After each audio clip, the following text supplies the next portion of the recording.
kíni ni a ṣe ẹ sọ̀rọ̀ sókè nítorí mo ti rí fóònù mi sókè tán pápátá mo gbóhùn yín o. àwọn náà Mí ni sọ̀rọ̀ báwo? sókè wọ́n ń sùn ni. Benji ni ìwà ni kinní mi. ọ̀gá mi happy new year ẹ o. má bínú gbà yẹn o dupsi níṣẹ ẹ kalẹ̀ Ah, happy new àti year miss yín o happy new year sir. Lucy ẹ ẹ fẹ́ kú kí lé mi inú gbogbo ẹ̀ ló sàwàdà. máa ilé. jẹ́ Ẹ fún ayé rẹ́rìn orúkọ tó Jésù. yẹn torí ẹ fẹ́ kí happy new year. Mo rẹ́rìn o inú mi dùn pé mo gbóhùn wọn torí mo ti miss wọn gan. Wọ́n èmi náà jíṣẹ́ mí ṣùgbọ́n. èmi náà miss yín mo ṣe ń dé láti vacation ni. Ó tiẹ̀ dá mo máa bọ́. La Grace ti kí yín happy new year. Grace tí mo gbádùn wọn ní kémi lọ wọ yín jáde wá níbi tí n bá fi yín sí. Na Grace happy new year ma everybody happy new year prof happy new year ẹ kú lé tó dáadáa ní báyìí.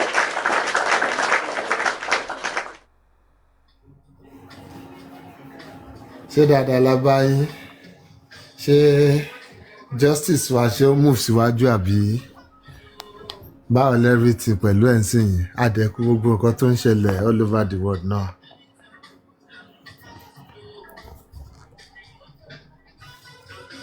ẹ̀yin ti US báwo ni I hope the tension there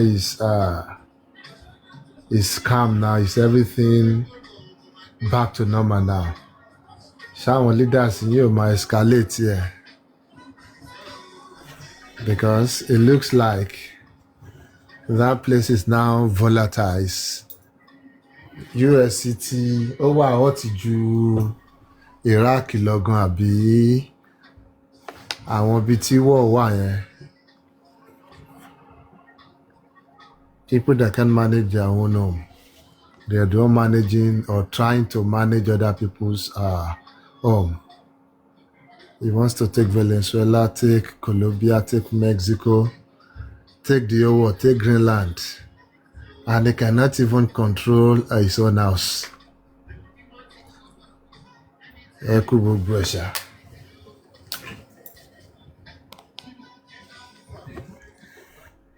So báyìí everything ṣe dáadáa la bá yín.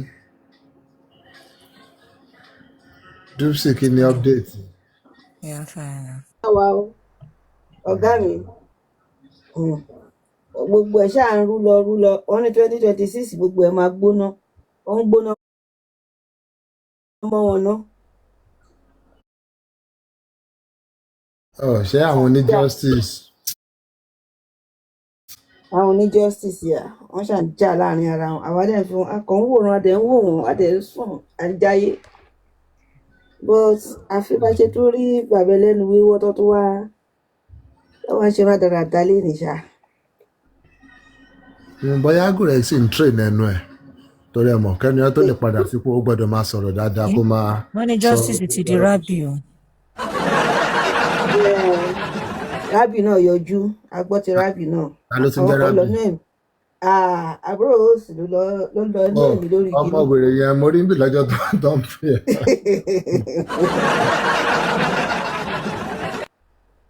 Wèrè lọ́mọ yẹn ó wá content by all means. Well, she just wants to be relevant. Nǹkan tó dẹ̀ ń ṣe most of them náà nìyẹn even the north gbogbo àwọn yòókù náà tí wọ́n fojoojúmọ́ jáde wá sọ rubbish is the content is the money is what they're gaining from it one way or the other they're gaining something from it otherwise I don't see even the people giving them money too yes they might not be gaining money from it but maybe it's a way of that's the only way they can have the peace of mind. Attacking people, funding this kind of stupid venture. Because you will wonder how somebody will still be giving someone like Yomi money. Yomi, even bóyá ọtí ẹ̀yẹ́ tèèyàn yẹn, everybody knows Yomi's line. Ọba wọn sọ̀rọ̀ ní White House, ní London, ní Downing Street, nothing happened. Ó lọ sí White House, nothing happened. And you're still coming online, still lying to people. If anybody is still giving money, ìsídà kó jẹ́ pé babaláwo ẹ̀ ń ṣiṣẹ́ dáadáa tó ń fògùn bá wọn sọ̀rọ̀ fògùn gbówó lọ́wọ́ wọn or those ones are just wọ́n ti establish yẹn lénìí. tológùn yẹn àbí. wọ́n fògùn gbowó lọ́wọ́ wọn ni ó lóun jẹ gbèsè 80 million kán wá bóun san lórí ọ̀rọ̀ justice. ló gbàbọ̀dé yẹn. So because somebody like that, you know anything to anytime to buy open ẹnu ẹ láti sọ̀rọ̀, it's just going to be lies upon lies, nothing. Kò sí anything tí Yomi máa sọ that you can fact check. It will be lie. That one is for sure. The same thing pẹ̀lú àwọn tó bá ń gbọ́rọ̀ sí tó ń gbọ́ nǹkan tí Good X sọ àbí nǹkan every other one of them sọ. I don't know why it's so much difficult for people to just stick with the facts and take it from there. Stick with the unknown and move from there. But they rather stick with conspiracy. They rather stick with how they feel their own world should work. These people, they are not different from Donald Trump, president in the US. They just want to live in their own imagination and bring it to reality if they can. Yes, he any power there to feel bring some of these things to reality. He wants a situation where he is the president of the world. He's going to take things he wants whenever he wants it. Yes, he's getting away with some of these things because of the powers, some little powers he currently enjoys. But these ones here, they don't have the power, they don't have the means. But then they still want their dreams, their imagination, wicked imaginations to come to reality. Anyway. Ọmọ àwọn àmbẹ̀ títí. Èmi máa mo ń gbádùn live performance mo bá dín bí yìí. Ọ̀gá mi. Any question? And I'm sure some of the people here too ti béèrè question yìí. Nísìnyí, rò pé the other time mo béèrè pé tí wọ́n bá ń sọ̀rọ̀ nǹkan tó ń ṣẹlẹ̀ ní court, especially this DNA process that's supposed to be a family thing, tí wọ́n ń sọ lórí TikTok tó ń sọ káàkiri pé ṣé Jòsí ò lè wà láìbù, and if there are facts and that here. Now, the welfare officer send a voice note to the lawyer to inform his client to be ready for sample taking. And that voice note is now here. Welfare officer's voice is now playing on TikTok. What is supposed to be confidential? What is going to be the outcome? It's despicable. It's not decent. It's not something we should have in a sane environment or setting. But then, here it is. And to be able to properly prosecute these kind of things, there will be a whole lot of stuff involved in it. If anybody is saying, oh, Josie put this voice note out there, through Immunizer, through Gurexi, or through anybody, you have to prove it. You have to maybe get somebody like Immunizer arrested first, get his whereabouts, get him to court, get him to the station, get him to admit that, oh, Joseph Aloba gave him this letter, this voice notes, or the lawyer gave him this voice notes. So you see where the problem will lie, right? Because you have to prove this for you to be able to nail Joseph Aloba. Yeah, you can infer, you can insinuate that he did it, but to be able to properly prosecute and charge him for it, all those things you have to prove that he actually did it. And your guess is as good as mine. Okay. All right.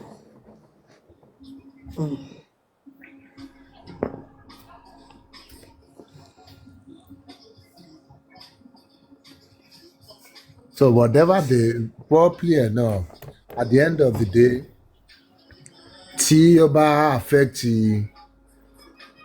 the current case àbí whatever the outcome is tó bá máa affect it significantly, then maybe the courts, the authorities can have motivations to go for these people, track them, get them, see where they got this from, because it could have come from the lab technician too.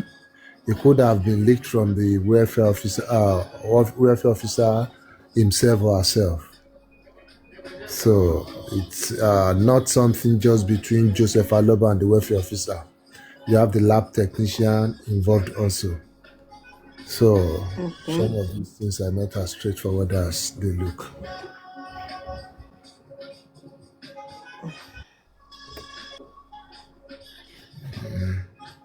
Okay.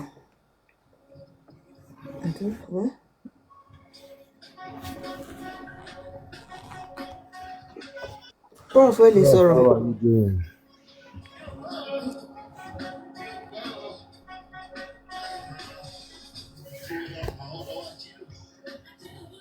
Prof, àti gbé yín sókè o. Ẹ má bínú sà, ṣé ẹ̀ ń gbọ́ mi sà? À ń gbọ́ yín sà. Ẹ ṣé gan.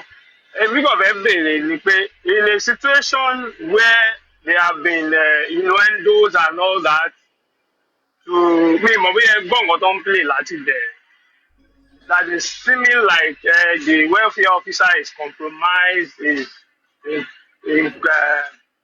is colluding with the other party to make sure that that DNA did not come out the way it should come out, that they are colluding to make sure that the DNA is inconclusive and all that. Is there anything that can be done? Because I don't know if you heard what is being played.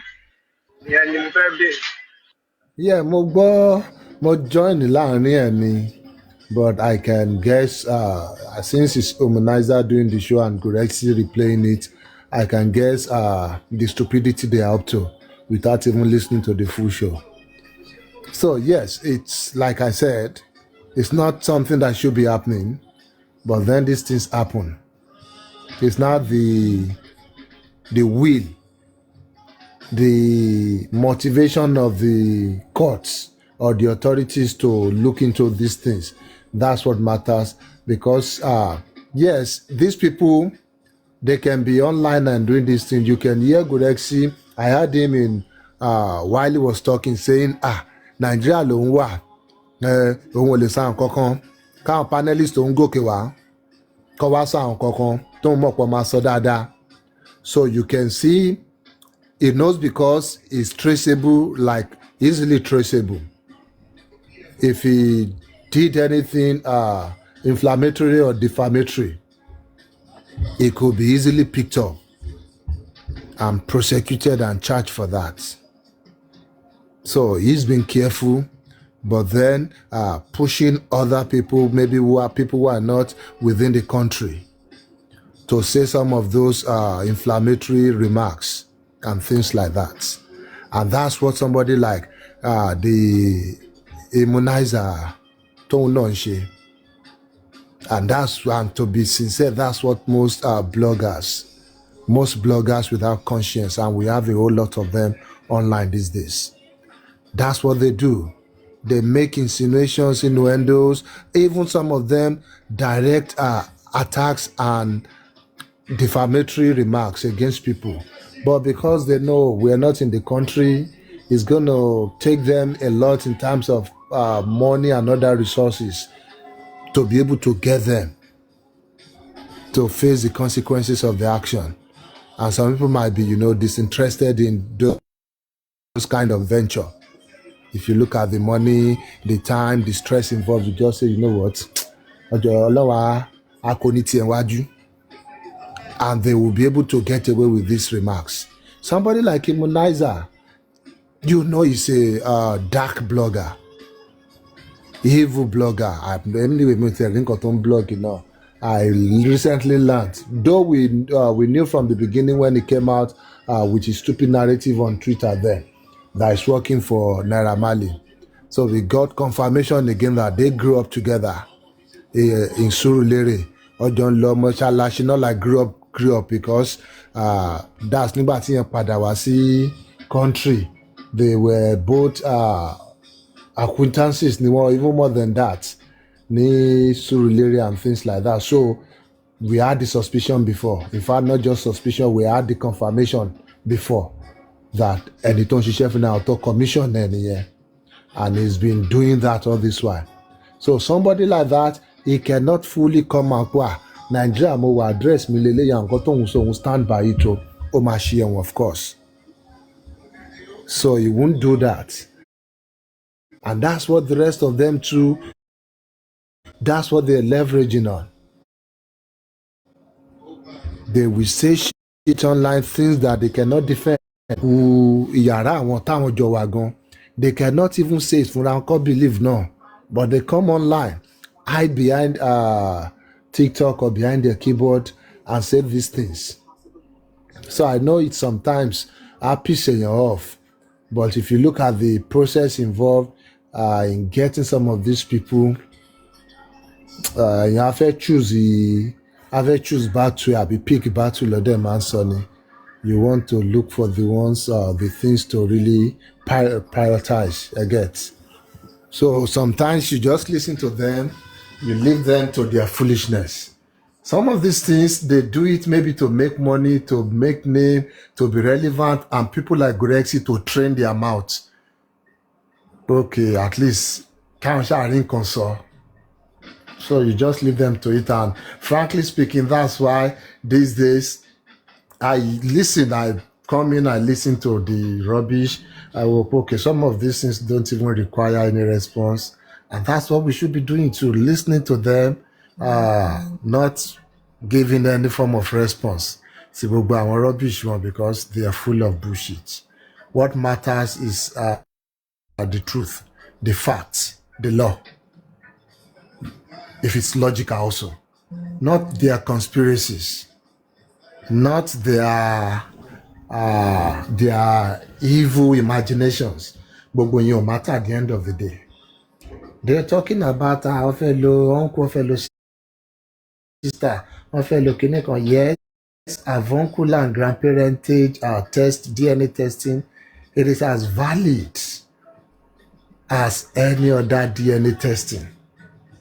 The DNA testing from the father directly is as valid as that in the eyes of the law. And that is the truth, that is the fact, that is the law. And that's what matters. So whichever letter, whichever objection, they have to take the sample from this one. Yes, they have the right to have their say. And at the end of the day, the law will have its way. They can have their say, the law will have its way. And the law is that if it is not something they can get a definite result, or if it's not something that can be done, getting samples from the disease, avuncular test, which is the test from the siblings, the uncle or the sisters, or the brother or the sister, and the grandparental testing is valid. That is the position of the law. That will be enforced in due time.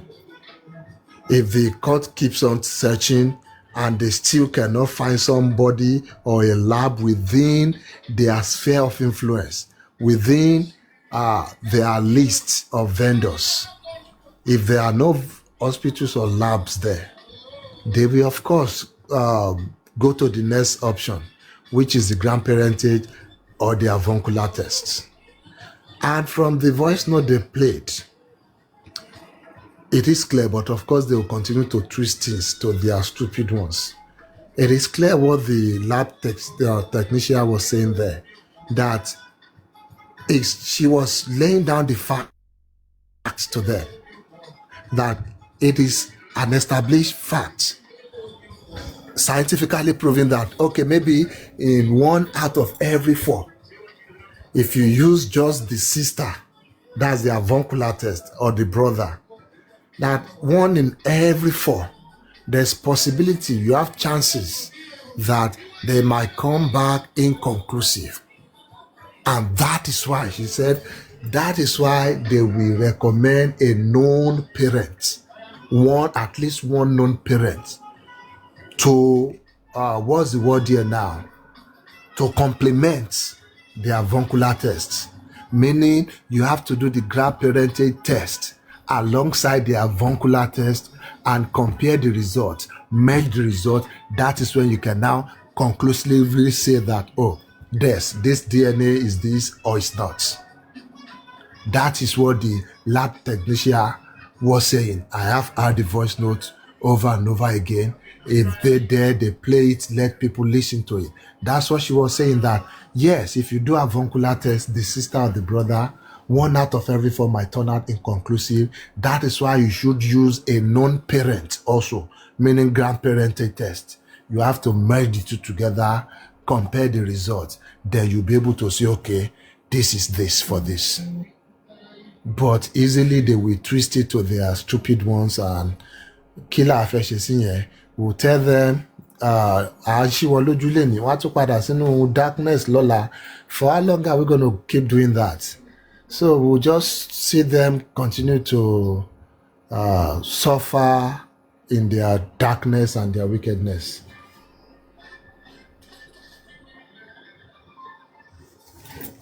Thank you, sir. Hello, sir. Yes, I'm with you, sir. Mo wà pẹ̀lú yín, Prophet Bobby. Yeah.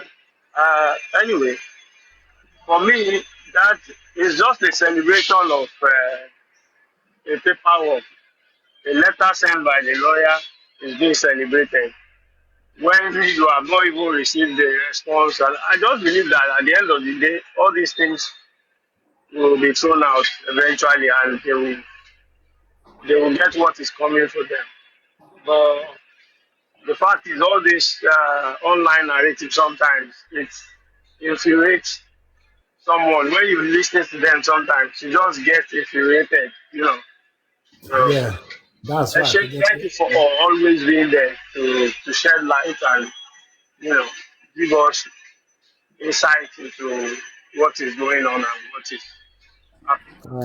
Thank you, sir. No wahala, sir. Yes, sir. Thank you, sir. Ẹ̀ẹ̀kọ̀ọ̀kan tẹ́ bá ti gbọ́ justice díẹ̀ náà, ẹ tún lọ gbọ́ nǹkan mi díẹ̀, àbí kẹ́ play nǹkan mi fáwọn èèyàn wa díẹ̀ náà. Gbogbo yẹn ló máa jẹ́ ká máa calm nerves wa down tá a bá ń gbọ́ àwọn stupid people yìí. Ọ̀rọ̀ lady tó pa ní ṣé Minnesota ni àbí ibo ló ti pa lady yẹn náà. Ìyẹn ni ó ń trend lọ́wọ́, so tẹ́ bá gbélé díẹ̀ túbọ̀ yẹn náà díẹ̀, ẹ lè kúrò ní dreamland àwọn people yìí, otherwise one will just continue getting angry listening to these people. You get?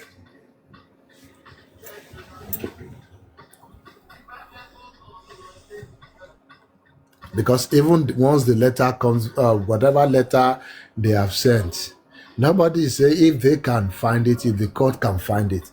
One thing for sure is that the court will be the one to look for the hospital, to speak with the hospital, to control the chain of command with whichever hospital, whichever lab, anywhere in the world. The court bad decide. If the court is saying they can't find any lab right now that can take samples from the deceased, yes, you can implore the courts to widen their search, the perimeter, to look for more vendors, look for more hospitals that can do these things. If they can, of course, good. Nobody is against that.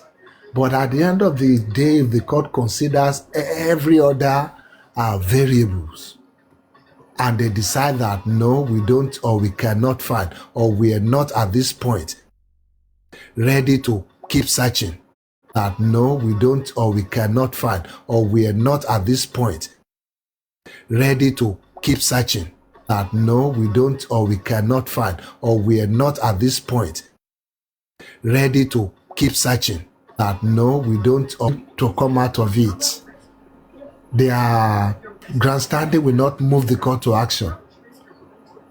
It will not.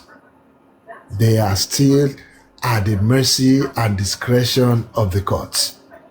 Gbogbo òṣì tó ń sọ láì nígbà tí Ògún gbé wọn dé kóòtù ṣé wọn sọ bó ṣe look so gentle and look so calm ọmọ tuntun lẹ máa pè é nígbà tó ń bú ẹ. So whatever it is, they will do the DNA eventually. Of course, Joseph Aloba knows the reason why he's not ready to do the DNA. He knows the reason why he's running away, why he's delaying it. Otherwise, let's say, number one, if the law and science is saying you can use a grandparent or uncles or sisters or brother in place of Mohbad, if science and law is saying that, who are you? Who can now say that's not what you should be doing? Okay, let's do that one. Let's see what it will bring out. If you're actually looking for the truth, if you're actually interested in getting this DNA done, that would be the first go-to for any reasonable person. But because this man has been stalling all this while, and he wants to keep delaying, that's why he will take that kind of stand, saying that, oh, they will not subscribe to anything or any test that will substitute the biological sample of Mohbad. Substitution of biological sample from Mohbad is allowed by law, is allowed by science. And those are the two basic things these things are standing on. So are you saying the court should be moved by your emotions? Ẹ má fẹ́ emotion now. Ẹ má tiẹ̀ mọ́ bọ́ at all. It is law, fact, logic. That's what matters. So, like I said, they'll keep trying to have their say, but at the end of the day, the law will have its way.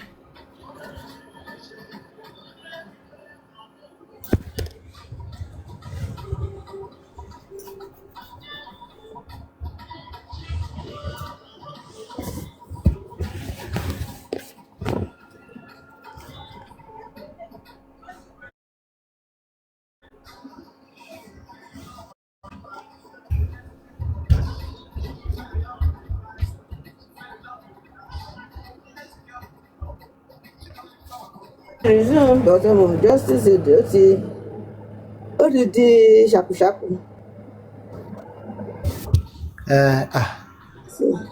Ẹ ṣe justice 25%. Yeah. Ẹ ṣe trending ní 75% ni.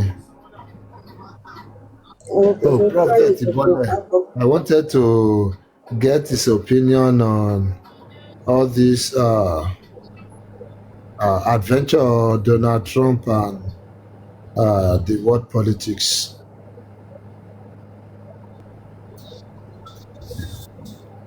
Tẹ́bá gbé justice dání 100% all day long. Èèyàn lè like ara tó bá fẹ́ lọ sùn, because you have all these bottled up emotions and anger pẹ̀lú òṣìṣẹ́. Ẹ ṣe emotion kankan mọ́. Wọ́n táwọn èèyàn ti ń rí Wùnmí tó ti ń jáde, oníkálukú ti ń tẹ̀ sí. Jẹ́ ká ṣeré pa díẹ̀ náà.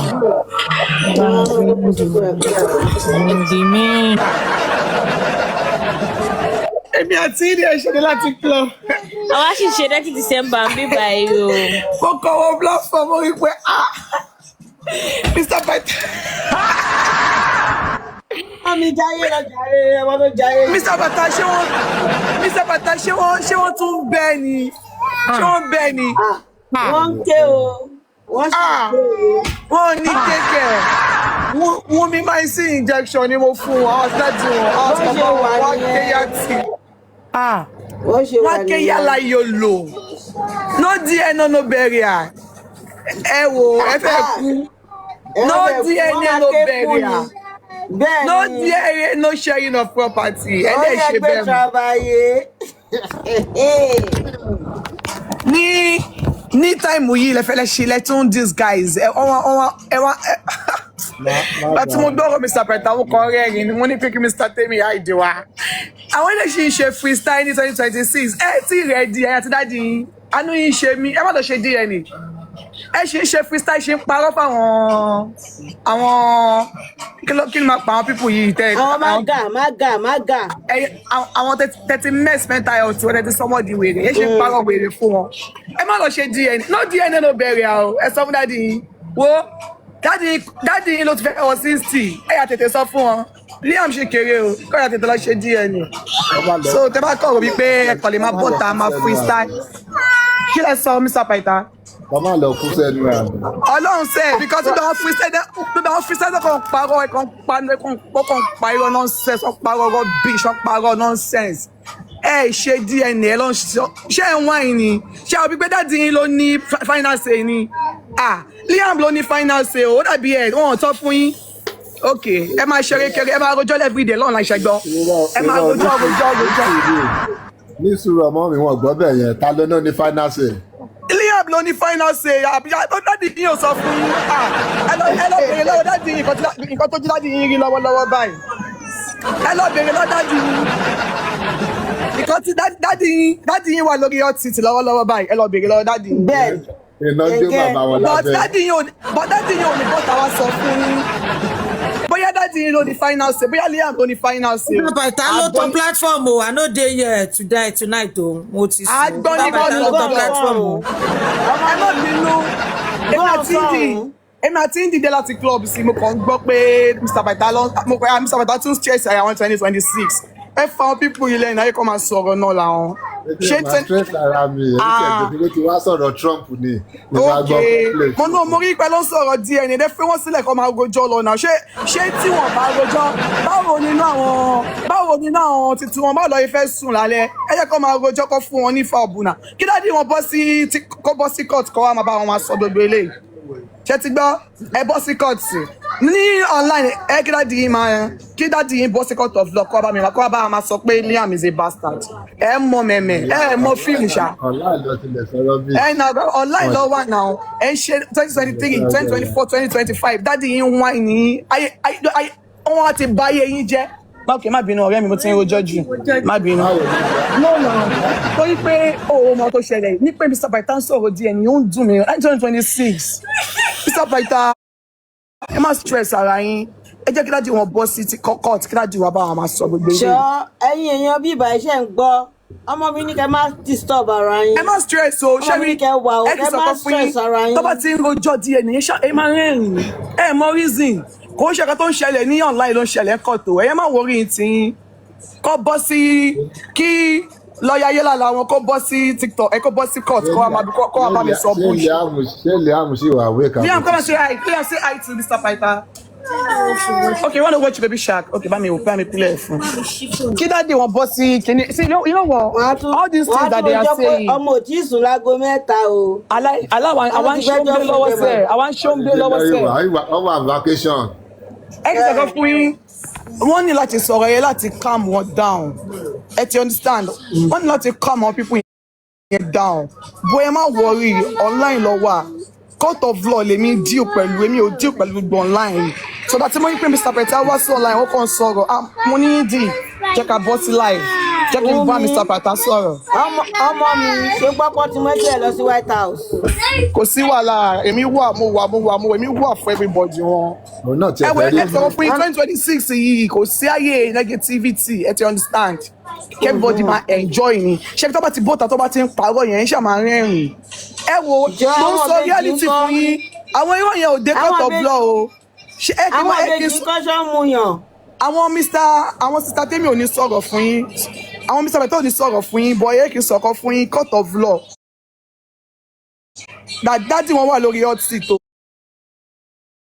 tó ti yé yín bọ̀ ẹ má lọ fà gbogbo tí wọ́n máa sọ pé kíní kan tó ń blab yẹn ṣàfihàn sílẹ̀ online lọ wà bóyá dáàdì wọn ló ní right bóyá Liam ló ní right a máa pàdé in court of law ṣe ti understand. bóyá wà lọ bá a fáwọn ìbejì lọ́yàn. ìbejì wo. ìbejì tó bí ń túrú ìṣègùn. ọmọ tó ṣe ìbíjọ lọ bá fún ọ lọ́yàn pé káwọn náà lè lọ kọ́ lọ sùn.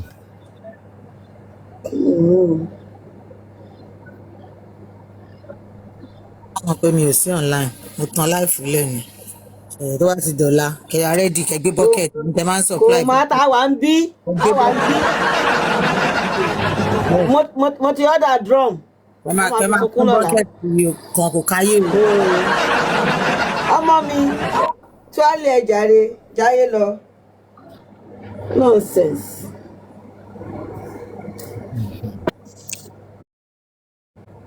Ọlọ́run iye, o ti sọ fún mi pé justice ti tọ́. Ábúrò mi ṣe ń gà sọ lèmi ń gà sọ. Ẹgbẹ́ mo máa ń gbé mi, I no dey available, all these things. ṣé ẹ̀yin ò rí pé èèyàn ń sùn ni. ẹ wo Just bí ẹ̀ka alẹ́ máa ń bọ̀. tó ẹ̀ jí wá ambush mi ní àbí entertaining Kí ló ṣẹlẹ̀? ẹ wá ambush mi. Àzá ọ̀nà.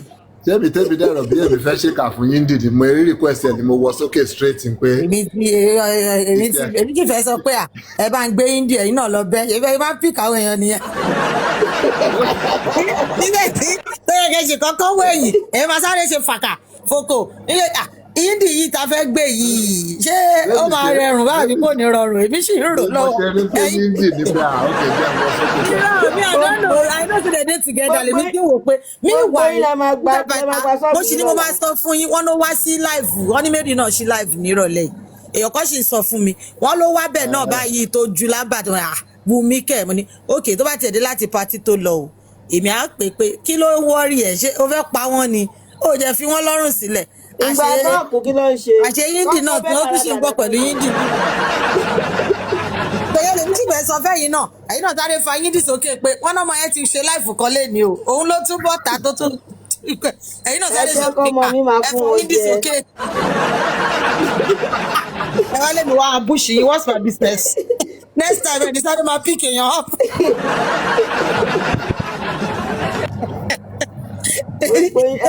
Ọmọ bá jẹ́ ignore àwọn request kan. Màá kàn máa wo request yẹn báyìí pé ẹ̀gbọ́n ọmọ yìí ò lè. Ẹ̀yin náà sáré. Ẹ jẹ́ máa gbé gbogbo ẹ̀ gbé Yíndì. Tẹ bá rí Yíndì. Tẹ bá rí Mary. Tẹ bá ti gbé wọn. Ẹ ti mọ̀ pé Wùmí lẹ gbé.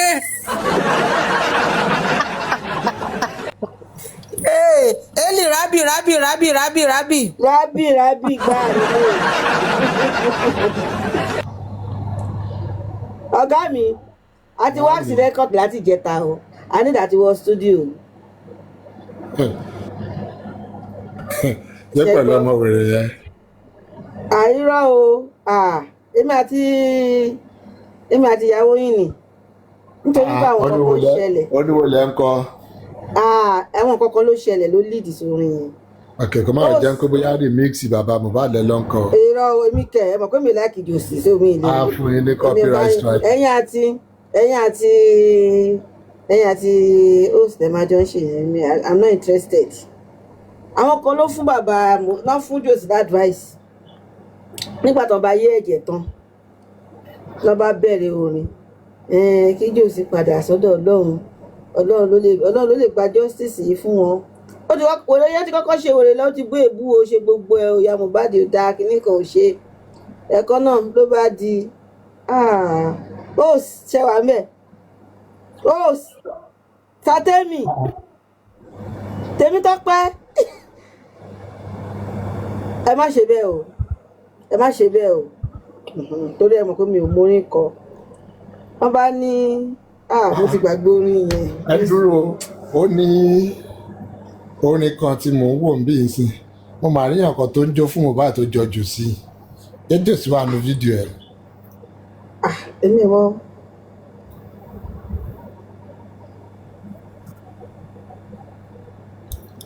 Wọ́n bá ṣàní kí jòsì padà sọ́dọ̀ Ọlọ́run pọ́lọ́run ló lè gbà mo nígbà tó ti bá yé ẹ̀jẹ̀ tán wọ́n fẹ́ fi Ọlọ́run ṣe second option ọmọ pọ́lọ́run ògọ̀ ló bá ń kọrin ẹbí lè kọ́ ni ọ̀rẹ́ lè kọ́ ni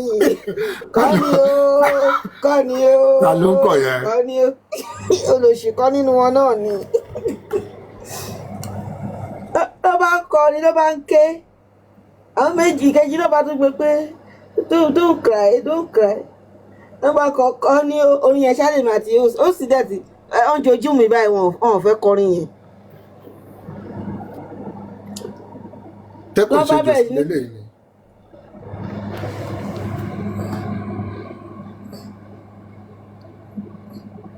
Ẹgbẹ́ síbí kìnkà wò. Apàjù sí òkìtó yìí nà.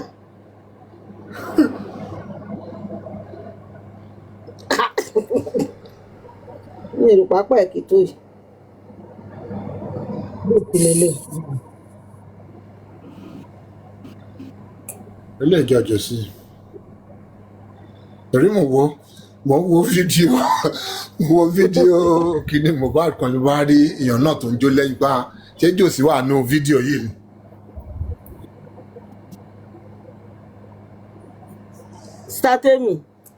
Sítátẹ́mì kò dáa o nǹkan tẹ́ ṣe lálẹ́ ó dùn mí gan ó dùn mí ó dẹ̀ dùn ẹlẹ́dàá mi lórí ta kọ tájọ wá tó dẹ̀ pẹ́ yìí dẹ̀ ní kíní kẹ́dẹ̀ bá mi kájọ kọrin yẹn fọ́gà mi ẹ̀dẹ̀ wá ń ṣe bíi kíní it's not nice you know that's not nice.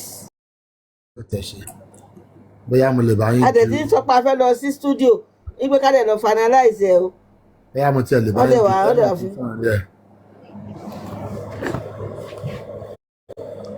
Sátẹ́mì. mo rà yá àti kọrin nìyẹn. àwọn mọ nǹkan tó ń ṣe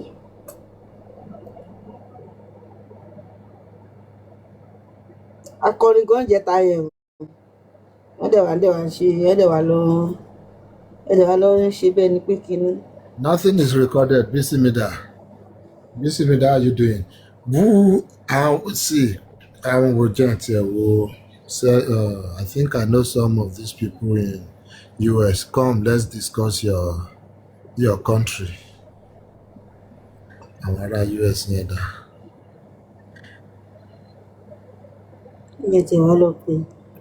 Where is Cindy? Cindy, come up here. Why are you having there?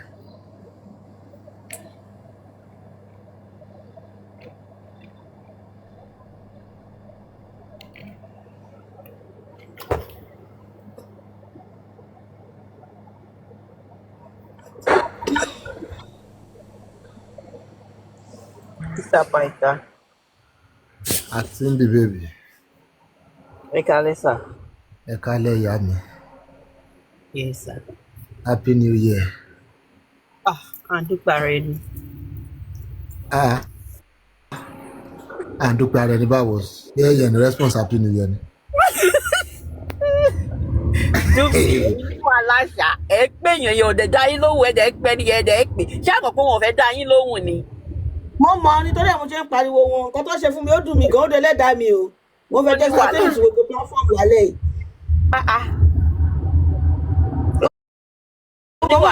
Mo dẹ̀ ṣe máa continue láti máa pè wọ́n torí àjọkọrin yẹn ni àjọkùnrin ni ẹlẹ́yìn kájọ ọjọ́kùnrin yẹn kọ́ ọ̀gá mi gbogbo ọ̀gá mi bá a tún ṣe ká lọ sí studio ọ̀dẹ̀ wà fi mi ṣàkó ṣódà bẹ́ẹ̀.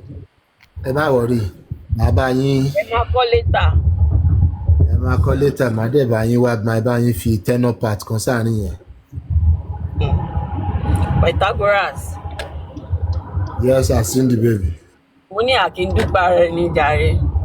Ó yà mí lẹ́nu náà ni pé kí lẹ ṣe fún mi báyìí àbí kí ni mo ṣe fún yín tá a dúpẹ́ lọ́wọ́ ara wa. Cyber Mike, are you on private? I'm trying to bring you up.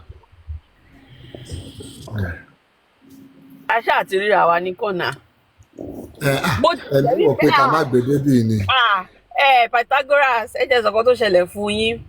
Say you say me ní few days ago lọ bá send request bó bá gbé wọn gòkè lọ bá ní. Mo wà ní comment section tí mo gbọ́ tó. Ṣé gbọ́ bí tó sọ pé kẹ́mi má gba ọkọ̀ sí Sátẹ́mì o. Mo kú rẹ̀ ní gbogbo ẹ̀. Kódà ayé mi rèé ayé mi tèmi bá mi. So mo yá sọ pé à ń dúpẹ́ ara ẹni torí mi ò fẹ́ wàhálà o kí sẹ́yìn sẹ́yìn má sọ pé mo ti fẹ́ gba ọkọ̀ sí Sátẹ́mì lọ o. Òun ya ẹ̀yà dó lórí ọwọ́ mi o. Ìyá yẹn lásán. Ọlọ́run.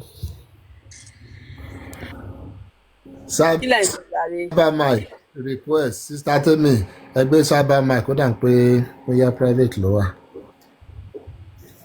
Àṣọ kọ̀ọ̀kan akọ̀ǹṣe fàájì náà ni.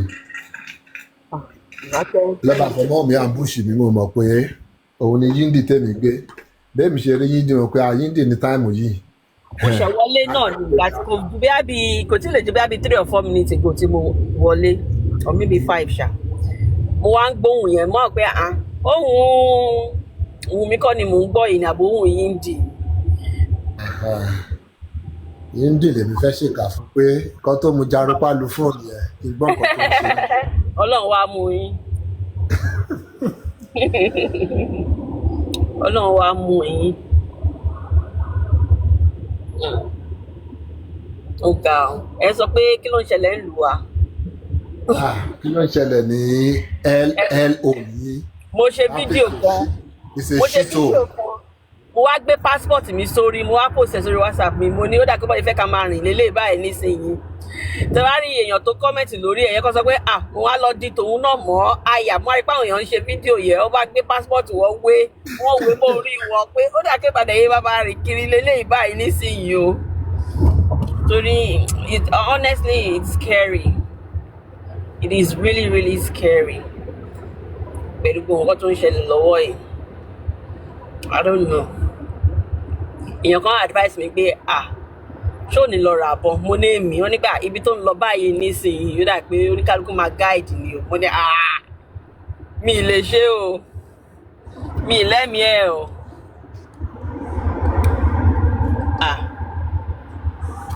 Àwọn Jesus is Lord ṣẹ́rí ẹ má bínú o. Kò sí bí kíní yìí bá ṣe ń ṣẹlẹ̀ tó ọkọ̀ mi máa ń lọ sọ́dọ̀ Jesus is Lord. Mi mọ̀ bóyá Jesus is Lord wà níbí báyìí. Pàtà tiẹ̀ ti pọ̀ sí gan.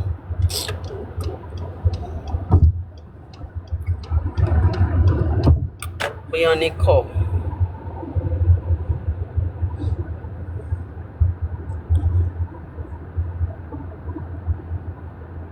Mi ò lè ká kíní kan torí. I'm telling you, America will save more, honestly. Mr Pythagoras. Mo ní ṣe ni wọ́n dẹ̀ advice wa báyìí, oníkálukú dẹ̀ advice ara ẹ̀ pé kóníkálukú lọ ra ìbọn níbi tí gbogbo ẹ̀ ń lọ báyìí nísìn. Mo wá ní pé kò sí bí gbogbo kíni ṣe máa ń ṣẹlẹ̀ pé mo máa ń rántí Jesus is Lord. Mi mọ̀ pé bóyá Jesus is Lord wà níbí báyìí bẹ́ẹ̀ wọ́n máa gbọ́ wa. Because lórí àwọn Jesus is Lord yìí nínú wọn dùn nígbà yẹn ó máa stop abortion ó máa stop ọkùnrin tó ń dùn. Uncle wa yìí ti ẹ̀kọ́ tí má gàdà ta lórí ẹ bá ń ṣí ẹ̀ sí wọn. I would like to have a discussion. náà wá gbẹnu sí Mike báyìí báwo ló dẹ̀ ṣe ń lọ alpha. Ẹ bá mi wá wọn kan ẹ bá ń ṣí ẹ̀ ṣó sí wọn. ṣóṣì ń tẹ́ wa lọ́rùn náà ṣóṣì ń ṣe gbogbo nǹkan tá a fẹ́ kó ṣe báyìí. Nígbà tó bá tẹ́ wa lọ́rùn. Yóò dẹ̀ tẹ́ wa lọ́rùn. Tí a bá sọ pé kò lè kan òun tó bá kọ ara léèyàn náà ó kọyàn náà nìyẹn. Àbí nà. Ó wá di wípé ẹ̀rù wá ń bá àwọn èèyàn gan láti lọ ṣiṣẹ́ ọjọ́ wọn ò lè jáde mọ́. Àwọn èèyàn wá ń sá pamọ́ sílé. Ẹ̀yin tẹ́ wà ní Nàìjíríà lé bí ẹ máa pa jù nǹkan tó dẹ̀ yé wọn nìyẹn.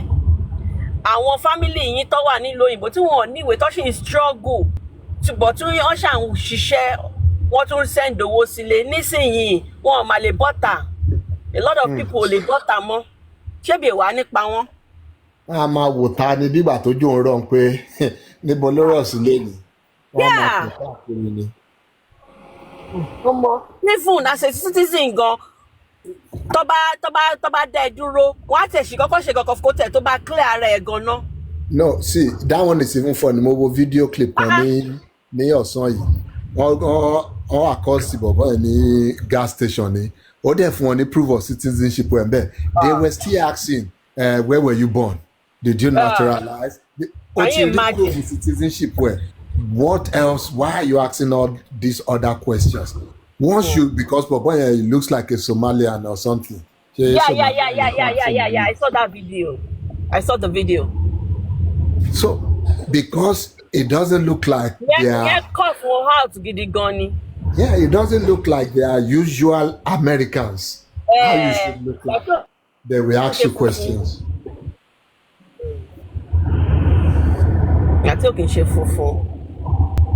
Ìkan náà wọ́n dákọ̀ dúró citizen ni ó dẹ̀ ṣàlàyé fún wọn ó níbo ló ti ń bọ̀ ó sọ kí ló lọ ṣe ibi tó ti ń bọ̀ why dẹ̀ máa bèrè kí ni mo lọ ṣe kí ni mo lọ ṣe níbo so mi ò ní free movement mọ́. Tẹ̀bí vice president sọ fún pọ́ ní absolute immunity báyìí. Is that a country that wants to teach other countries how democracy works, how rule of law works, how the law works? Country that cannot even abide by their own laws, their own rule of law, their own amendment. I saw a video of a guy that said, a guy tó pa lady yẹn, ó ní pé tó bá ti ń rìn, ó ní kó máa wo shoulder. Only I'm not saying I'm going to do it, only but I know somebody would do it. Can you hear me? Yeah, I heard a lot. I heard a lot, which means somebody would do it. I'm not going to do it, but somebody's going to do it. Yeah. Àti information ẹ ti wà ń tànà. Ẹ náà wọ́n forúkọ ẹ̀ wọ́n pe family ẹ̀ wọ́n dárúkọ gbogbo àwọn ọmọ ẹ̀. Ọmọ. Is the position of the leadership starting from the president? Each day tí bá gbọ́ ọ̀bọ̀n ẹ̀ máa kàn éèyàn tiẹ̀ sí ni ṣé yesterday ni ó ń ṣe press conference pẹ̀lú àwọn oil people. Mo ń gbọ́ bóyá ń dáhùn. I just detest that guy. It looks like a big. He has mental health issue right now. Baby. He has mental health issue. Honestly, this is not a joke. Ó gbọ́dọ̀ ní. Yeah, so he will just wake up one day and be like, kí ni mo fẹ́ ṣe lẹ́yìn báyìí? Okay, let me do this today. Gbogbo ọ̀rọ̀ tó ń sọ lánàá ní press conference question is looking for a way to attack Biden in it, looking for a way to attack Obama in it. On by sort president, you're still going back to the past of Obama. Let me know Obama for something you're feeling right now. A doctor came online to say, àwọn sign kan wà tó ń rí lára ẹ̀. I think he has this. So, from there, bipolar only a lot, and it's out of control. Exactly. That's the person you are looking up to. That country is no. Somebody just waking up saying you will take another country because you need it. America need it for national security. Because you need it, you just want to take over Greenland. Need the resources need the strategic position in the Arctics. Only.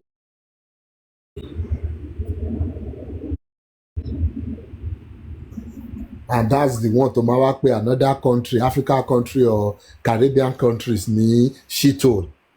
The truth is that America right now is shithole because even the people there are afraid to talk.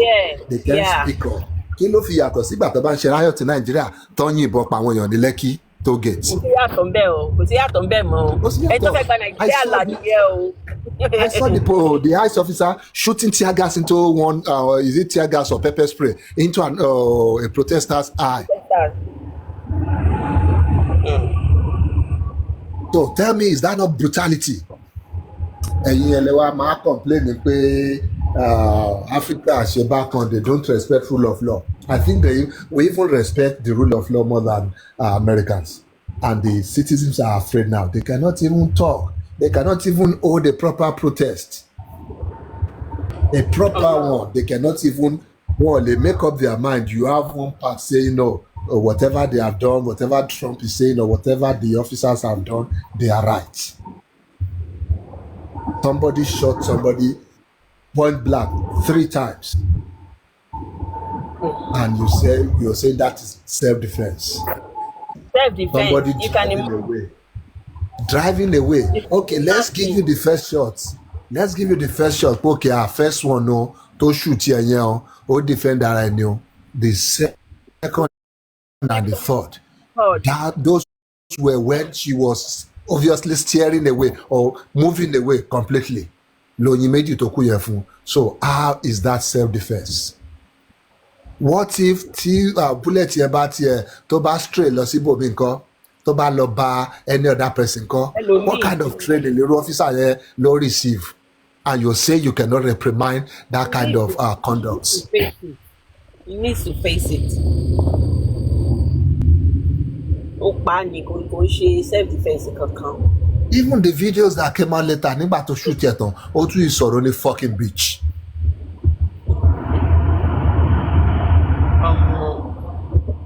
Alone, it's really scary. America is very, very scary. Ṣé ní gbé mi sí Canada báyìí? Ẹ kí n máa bọ̀ Canada. Irú bóyá kẹ́ dúró kọ́ máa lọ tu ayé wá síbí yìí o, a ò fẹ́ wà lára. Honestly, kò tiẹ̀ funny. Kò funny. Gbogbo àwọn ará Nàìjíríà wa yìí tí wọ́n vote tí wọ́n ń dùn fún pé kìnnìkan.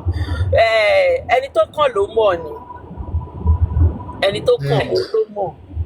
Àwọn tí kìíní Trump ti kàn lára báyìí nísìnyìí, wọ́n mọ ibi tára wọn kù sí. Nísìnyìí, a lot of people tó bá lọ fún interview wọn, ṣe mọ̀ pé from ibi tó ti lọ fún interview báyìí ni wọ́n ti ń gbé wọn. Wọ́n gbé ẹdínlé nìyẹn. Àwọn èèyàn tẹ́pẹ́ àwọn èèyàn máa ń gbàdúrà pé àkọ́yèsè fáwọn ní date interview kọ́yèsè fáwọn ní date interview nísìnyí gan wọ́n fáwọn èèyàn ní date interview gan wọ́n ready láti lọ because wọ́n mọ̀ nǹkan tó máa ṣẹlẹ̀ níbẹ̀. Yeah, táwọn èèyàn máa ń complain wípé date tó fáwọn fún interview ó ti jìn ó ti ṣe ẹni ẹlòmíì ní interview date gan báyìí nísìnyí kò lọ. Ẹlẹ́ni abara Londo straight ní Abẹ́kìtì.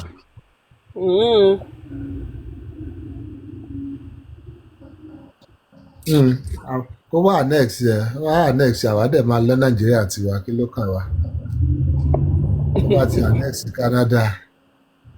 Torí wèrè ni and the funny or the scary part is that even the world powers, the world leaders are not doing anything. Seeing this impunity from Trump, seeing this tyranny from him, because there is nothing else you can describe this as just being a tyrant. Seeing this, nobody can speak up and telling you, man, you're messing up. Dẹjọ́ ẹ bá wa invite ti MAGA. Wọ́n ti MAGA ni. Ẹ bá wa invite wọn kọ́ máa bọ̀. Bóyá ó ní nǹkan kan táwọn máa rí táwa yìí táàrí.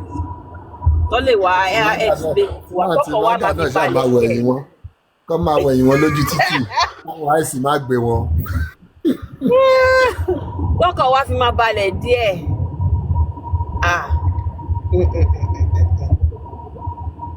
And Europe is also too weak. The leadership in Europe are too weak. They are spineless. I will even rate Putin over these people.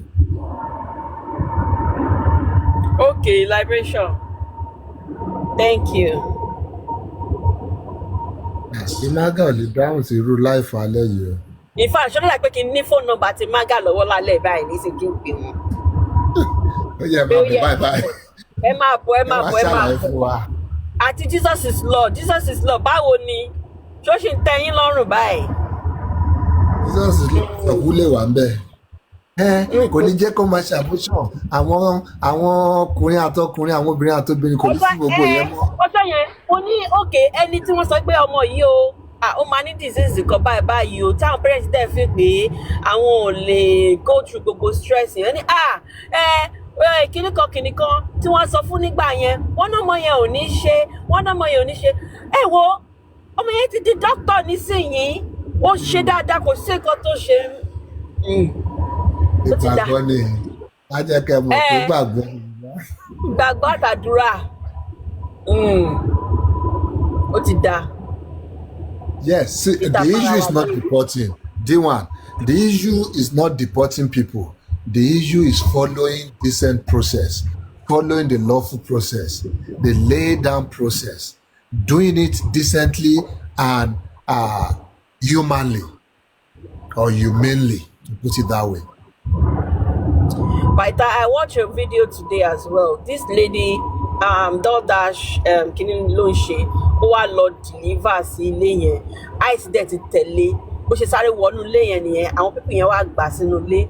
Before you know it, tẹ́ bá bí Ice bó ṣe surround ilé yẹn pẹ̀lú ìbọn. Tẹ́ bá rí bí ọmọ yìí, she's a young girl. Tẹ́ bá rí bó ṣe ń gbọ̀n bí ìgbà tó fẹ́ ní panic attack. Tẹ́ bá rí bó ṣe ń gbọ̀n. Ẹni tó nílé sọ wípé kọ́ kúrò lórí property òun. Okay, ìyẹn ó wá ní pé àwọn fẹ́ wo ID ẹni tí ó wá deliver nǹkan nìyẹn. ó wá gba ID ẹ̀ ó wá wò ó wá ní she's a citizen ó fi wá hàn wọ́n ní pé kó bọ́ta sẹ́ẹ̀ lady yìí wá pé 911 àwọn yẹn ọlọ́pàá wá sọ wípé okay pé kó ṣílẹ̀kùn pé kó mú ẹni yẹn jáde ó wá ní pẹ̀lú bọ̀ yìí tí gbogbo wọn gbé dání at the end of the day ó ṣàwà ń bẹ girl yẹn pé kó jọ wípé there is nothing I can do I wish I can help you because ẹ̀rù ti ń bà òun náà pẹ̀lú bó ṣe gbé ìbọn dání ó wá ń sọ fún wọn wípé òun máa ṣílẹ̀kùn pé kán gbé ìbọn wọ́wọ́ sílẹ̀ mo kàn ń wò pé láì ṣe criminal láì jalè láì pààyàn. And this is what drives people to extremism. This is kind of things that pushes people to, to do unthinkable things. Because tell me, if that man, tó bá jẹ́ ìyẹn jẹ́ bí firm believer in freedom of speech and the constitutional amendments, tó wá tún lè jẹ́ tó ní ìbọn, tó bá step a little bit sínú compound there, gun were down, yes, but you will not máa kú in the process. But imagine the kind of lives that will be lost there. These people have no training to have contact with civilians at all. They have no training, they are more like.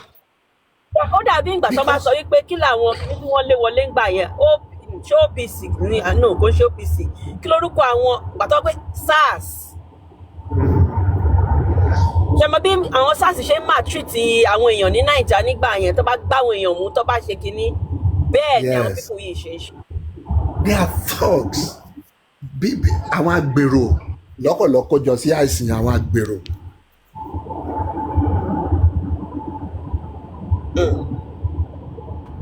I hope the country doesn't burn down from this. Ẹranko ni wọ́n kì í ṣe èèyàn tó bá yẹ wòye ní kẹ́yẹ ṣe wọ́n ó dà pé training tó fún wọn nìyẹn. Ọlọ́run á gba agbára lọ́wọ́ wọn ṣá. Ọlọ́run lè gbàgbára lọ́wọ́ wọn ẹ̀yin èèyàn lè máa gbà lọ́wọ́ wọn nǹkan tẹ́mi ò fẹ́ gbọ́ nìyẹn Ọlọ́run á ṣe kinní kan ẹ̀yin èèyàn lè máa gbà ọ́ kò sí Ọlọ́run. Ọlọ́run náà la máa bẹ̀ àbí kí la fẹ́ ṣe báyìí. Ẹ fi Ọlọ́run sílẹ̀ Ọlọ́run ráyè yín bẹ̀ yẹn Ọlọ́run bísí ju gbogbo yẹn lọ. Iṣẹ́ tó wà wájú Ọlọ́run pọ̀ ju gbogbo yẹn lọ. Ẹjọ́ wájú Ọlọ́run ju ti onísìgá tó nígbó lọ. Oh my goodness. Àwọn èèyàn kú ní Ukraine lójoojúmọ́ wọ́n kú ní àwọn other African countries lórí Iran nìyẹn bẹ̀ yẹn àwọn yá bíi 83 kíní lọ ti padà níbẹ̀ yẹn protesters ní Iran wọn ní kọ́nà máa dá sọ́rọ̀ America and America is the one what's the word here now inciting all this violence all over the world just because of the resources you guys want. No incite here and try láti force regime change ní Iran níbẹ̀ yes maybe they have a dictator they have a non-responsive government but who are we to say or who is America to say that. Ibi Nàìjíríà ti sọ pé kó jọ kó wá gba Naija kó máa bọ̀ kó wá help àwọn. Ṣebí Venezuela ló lọ help yẹn you imagine him saying o máa gba 1 million barrel of crude oil. Crude oil bóun lòun dẹ́ máa manage owó yẹn for the people Americans will benefit from it and will be the major beneficiaries lẹ́nu resources or ní resources. Láìpẹ́ wọn ò lè wà the same mọ̀ sẹ́yìn ṣebí wọ́n jubilate inú wọn kọ́kọ́ ń dùn. I don't know people feel is this having this people are coming to save you have to save yourself. Even the America that people look powerful now is because they are here today because some people grew the democracy they now no longer have or grew at the stage here. Some people did it with their life, with their blood, with their sweat. But these days nobody's ready to do that. And that's why you're having somebody like Trump saying, you know what, I will enslave the whole world. Right. Just to satisfy my own pleasures. Gbogbo àwọn ìyàwó tó fẹ́ immigrant ni wọ́n.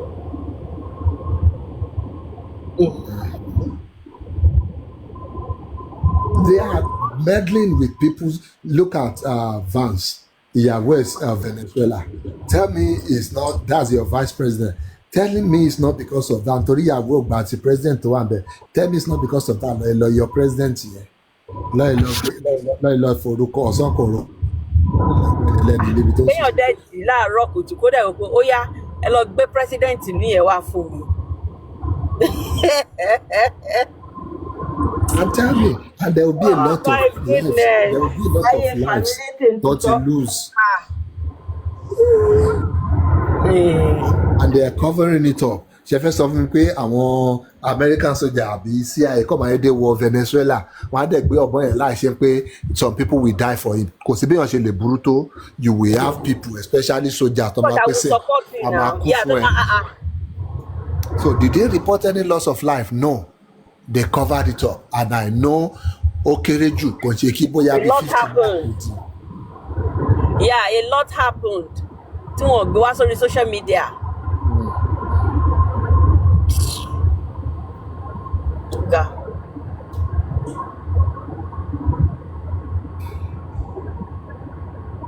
Yes, even if they put bouncing on him, the issue is that who made American police of the whole world? They don't even have the moral standing. They don't have it, moral standing to condemn or to judge anybody. You're talking of corruption, America is number one.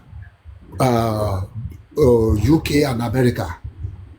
These are the most corrupt nations in the whole world. They started this corruption.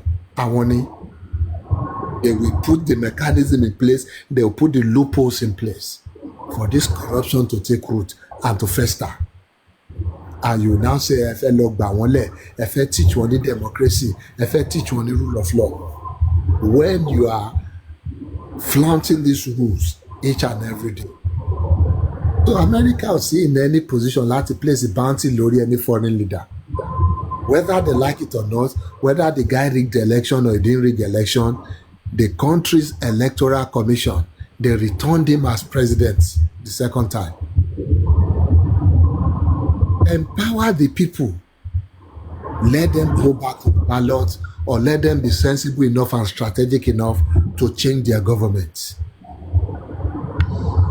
Do a non-violent way. And when they get through violent way, let it be their decision, not you, because of the oil, because of the resources, because of the interest you have in those countries.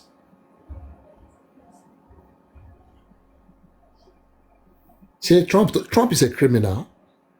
Is whatever his hearing was supposed to start, Koto elect here in. He was indicted, right?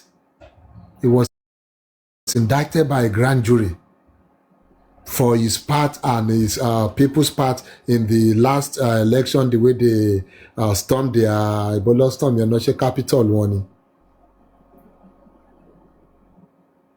So, but because they don't have a strong law, where somebody who is being indicted, somebody who is facing some charges or are waiting to face some charges can run for president and win the election. So you have a criminal running America. And that criminal is now going for other criminals, calling some other people criminals.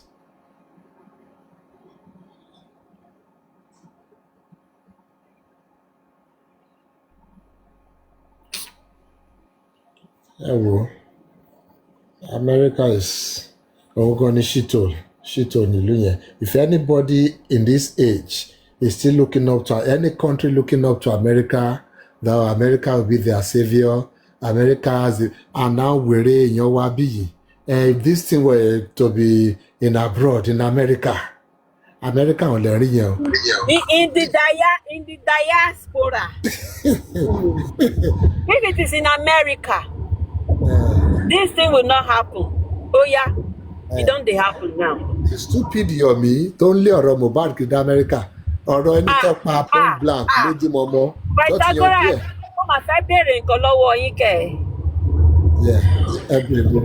Wọ́n ní Yomi sọ pé nígbà tí Wunmi travel lọ sí Tanzania yẹn pé wọ́n deport ẹ̀ ó wá lọ sí Ghana.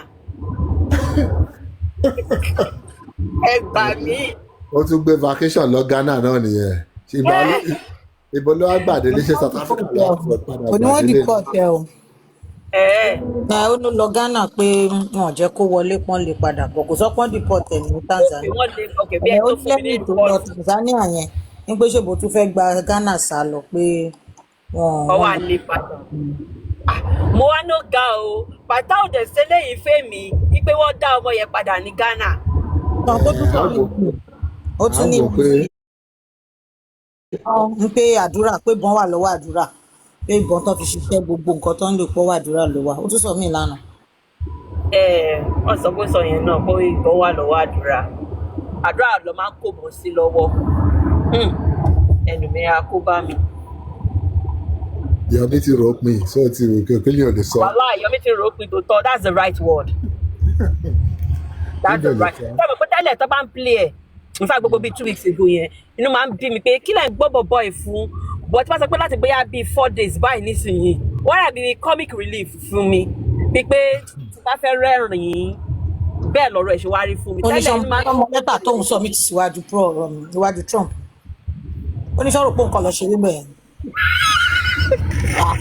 Jẹ́ mọ̀ gbà mo gbé lẹ́tà mi wọlé síwájú Trump tó kà á ní ibẹ̀ mo ti rò pé ayé mi o.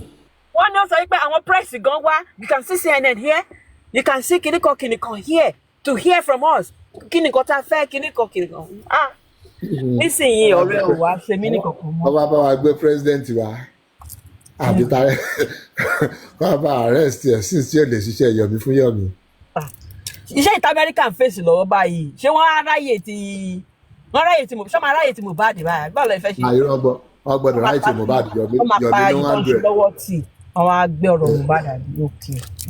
Irọ́ wọn ò lè pa yẹn tí Mohbad ló kọ́kọ́ wà lọ́wọ́ wọn wọn lè àtẹ́sí tán. Nǹkan tí mò ń sọ náà ni pé whatever tó bá ń ṣẹlẹ̀ l'Amẹ́ríkà wọ́n máa pa yẹn tì ná. Yes ìyẹn ò kàn wọ́n fọ̀ náà ọ̀rọ̀ Mohbad ọ̀gán ló jẹ wọ́n lógún. Yes na bó ṣe yẹ kó wà lónìí.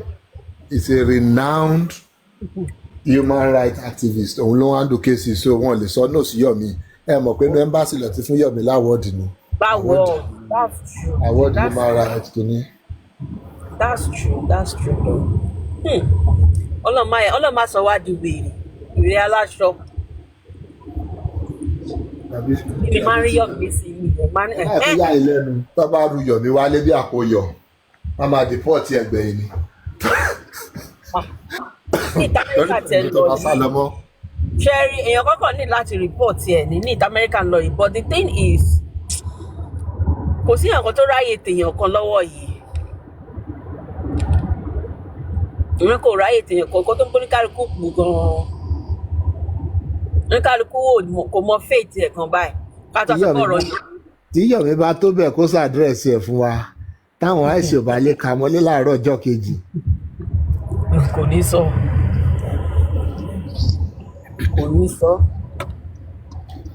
In fact àwọn tó ń rìn pẹ̀lú gan-an ló máa kọ́ ti síta dànù. Má fi tẹ̀ kó bá wa. Bóyá àrí lára wọn tó wà níbẹ̀ yẹn gan tẹ́ pé ẹsẹ̀ ṣì ń gbọ̀ngàn ìwé ò tí ì dúró. Òun ló máa ti jáde pé ọ̀gbẹ́ni má fi tẹ̀ kó bá wa ń bíbà yìí o. Ó tiẹ̀ máa ní tough time l'Amẹ́ríkà ẹ̀. Gbogbo àwọn tó bá ń lò pẹ̀lú tí gbogbo bá ti mọ̀ pé rubbish tó ń ṣe online lélẹ̀ ọ máa sá fún ní pé màmá jẹ́ kó wá rìpọ́ọ̀tì wa nítorí ẹ̀kẹ́. Mo ń ṣe lọ́wọ́ yìí. Pátá látijọ́ ọjọ́ ẹ̀ báyìí nísìnyí. Yomi ń lọ from UK to Canada, from Canada to US. I mean, ṣé bọ̀bọ̀ yìí ní life rárá? Láìfù ẹ̀ náà lẹ̀ ń wò yẹn. Wọ́n dẹ̀ sọ pé o public náà ló fi ń ṣe bóyá ń yá 3 million bí kan ló ń yá 8 million níbì kan. Kò rọ́mọ àtẹ̀gbà pé kò níyàwó ó fi ọmọ ẹ̀ sílẹ̀. Family Christmas New Year festive period is family time.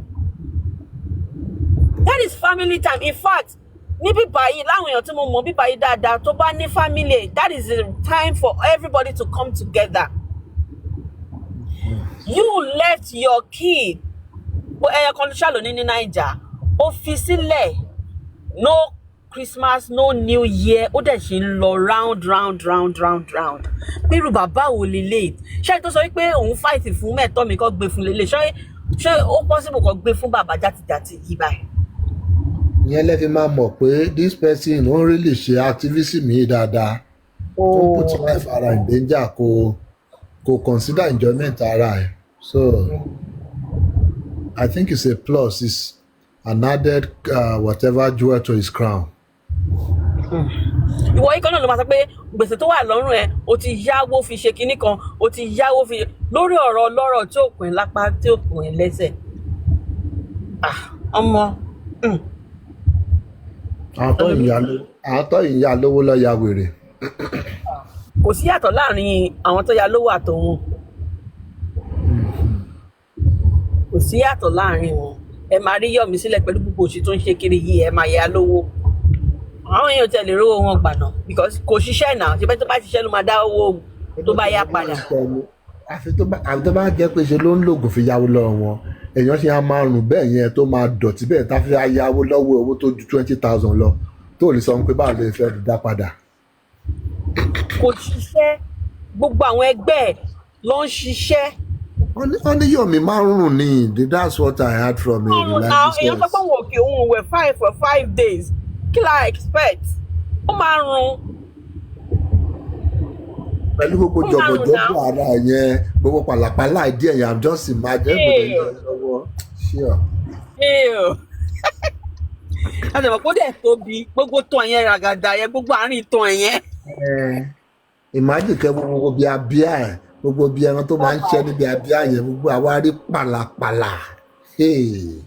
Máa ṣe o Yọ̀mí ọmọ ò gbọ́dọ̀ bá ilé lọ́wọ́ ẹ̀ o. ọmọ ti bá lọ́wọ́ ẹ̀ kọ́ ló ń gba òṣì lọ́wọ́ ọmọ òun ni. Pinky bọ́lá ti fẹ́ kí Yọ̀mí rí owó flight tó fẹ́ gbé báwo ló yẹ fẹ́ ṣe bó ló ti fẹ́ rí. Mo ní Pinky páyàsì náà. ó máa gba Niagara wọlé sí New York ni.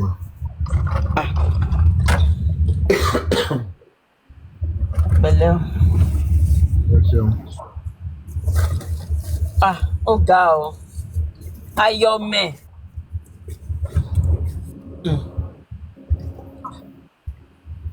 wọ́n á bọ́ sí US máa bá fi iṣẹ́ wọn sílẹ̀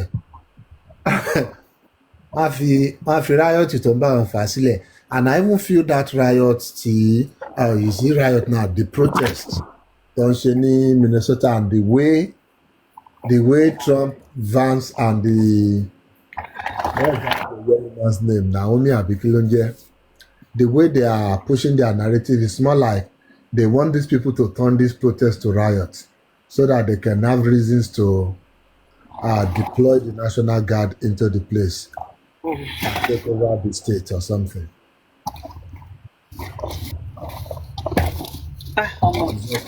Maria ID ní kẹ̀rẹ́ gbà mí o. Ẹ má jáde láì má ID yín o. Mo ti bí iṣẹ́ mi bàbá àjì bí iṣẹ́ mi ni. Wọ́n sì sọ fún wọn pé bàbá àjì kan báyìí.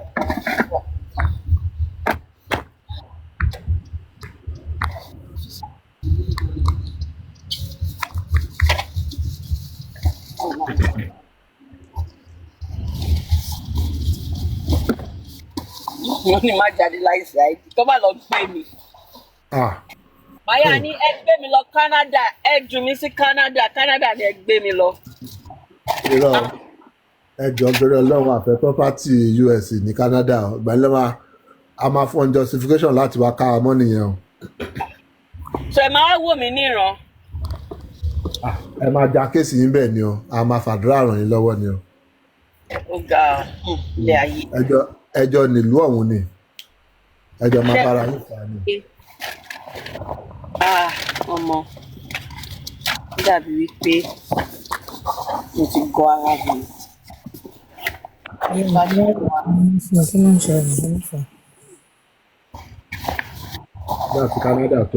Láti Canada tó yìí tó ní ó fẹ́ sọ di the 51st state Canada tó ju gbogbo US yín lọ. Hello. Yes, sister Temi. Yes, kí ló ṣẹlẹ̀? Ta ló wà mí? Ta ló ń bèrè mi? Àgbọ̀ yín ohun yín wálẹ̀ díẹ̀ ni. Báwo ni Mo ní Dupsy ta ti ló wá ń yín wà mí? látẹ̀? Ta ló ń kí ló tó ń wà mí? Kí ló tí Dupsy ń wà mí? Ṣé wọ́n ń sọ ẹran pọ̀ kíkan kọ̀ọ̀kan pa ni? Kí ló Ó pè mí àti possible Dupsy pọ̀? possible tíjà bá wà lára àwọn ẹran méjèèjì yẹn. Ṣé torí mo jẹ̀ tí wọ́n ń sọ fún Dupsy palẹ̀ pọ̀ lẹ́nu ọjọ́ mẹ́ta yìí? So ṣé àwọn pé mọ̀ pé mo fi ń ṣe replacement ni. So by now yẹ kẹ́ ti understand kẹ́ dúró lórí ọwọ́ yín náà. Replacement kí nìyẹn? Kò yẹn ò ní ìdá ti kan ẹ̀yìn ti yẹn má wọ̀. Replace me. I'm not a replaceable person. Ẹ̀ṣọ́ ara yẹn má jẹ́ ìṣòyìnbó ìbò sọ lálẹ́ yìí. Ẹ fi mí sẹ́yìn. Just leave me alone as I am. Mo ti pè yẹn ẹ̀dá mi lóhùn. Don't mention my. I don't want to hear my name from your mouth. Ilé tó yẹn. Ó lè jù ẹ lọ. Ẹni tí Dupsy yà lẹ́rí yẹn. Kí lẹ̀ ń bára yín fà kẹ́?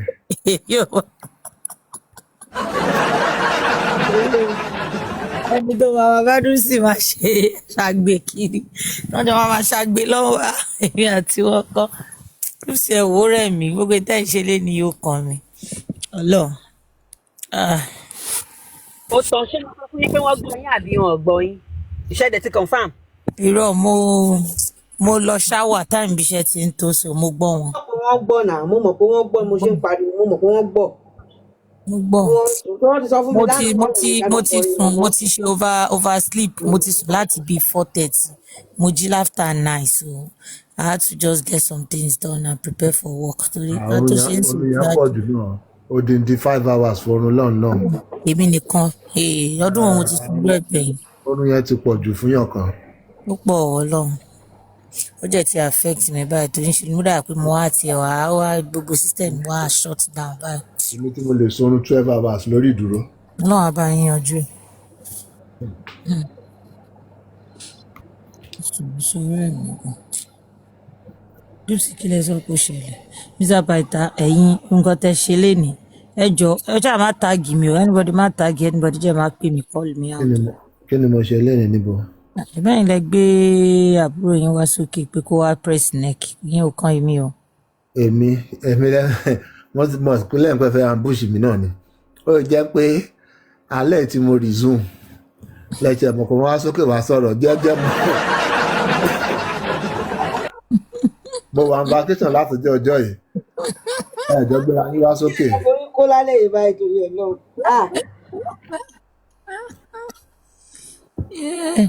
Alẹ́ tí mo ní kí wá ṣe Ariwo àwọn pípò yẹn ló tiẹ̀ wá jí mi pé èwo ló tún ń lọgun tó tún ń pariwo tó báyìí láago mélòó yẹn ni mo tiẹ̀ sì bá jí gbà. Wèrè wo ló tún ń lọgun tó ń pariwo chàchàchà pátápátápátá tó báyìí. Ó tún wá bọ́ sí táìmù tí kàn fi jí látojú oorun yẹn pé kàn fi máa ti jí báyìí. Ok láti bá yín ṣàbúrò yín sí rékọ̀dì ẹ̀ jẹ́ ìjọ máa yanjú ẹ̀ láàárọ̀. Mo ti jẹ́ Pamela G Classic what's up? Mádàjí classic lóhun títí wọn. Ta ló ń jẹ́ Pamela orúkọ ẹ̀ ń sound. Ìyàwó yín yíbò tọkọ ẹ̀ dọ̀bálẹ̀. Mo ṣáà pé mo ti mọ orúkọ yẹn. Ìyàwó yín náà ṣe fẹ́ máa dìnnà ẹ̀yà ìbíjọ́ yẹn ni gbogbo wọn ti fún yín lọ́kọ Pamela. Wọ́n ṣáà dẹ̀ ti fọkọ Pamela fún sí wọ́n ti wọ́kọ̀ tí wọ́n síwájú so case ti settle now èèyàn ṣáà dẹ̀ lè máa jẹ méjìlá bá àlàdé.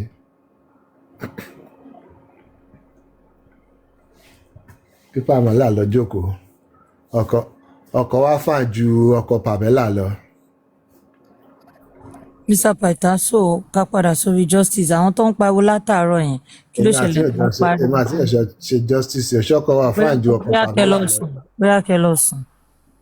Tẹ́ bá ní màá lọ màá máa lọ.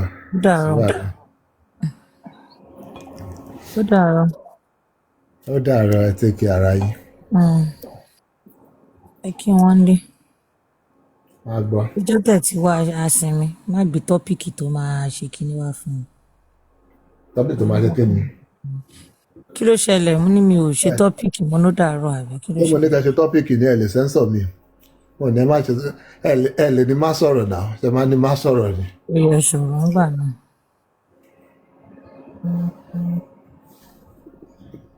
Ìṣòro ń gbà náà. Àbí ṣé ní iye pọ́lísì yẹn sì yìí ká má lè sọ̀rọ̀ mọ́. ṣé mo di máa yìí lọ mú ni mo fẹ́ sọ nǹkan mi ẹ̀ ní nǹkan mi lẹ́yìn fẹ́ sọ ó dáa bóyá kí n rí ismail ká kan má fún lè ṣe ìpínlẹ̀ fún yín justice mọ́ ní látàárọ̀. lọ èmi ò mọ̀ pé kò tó ń lọ nípa lè ṣe justice mọ́ báyìí.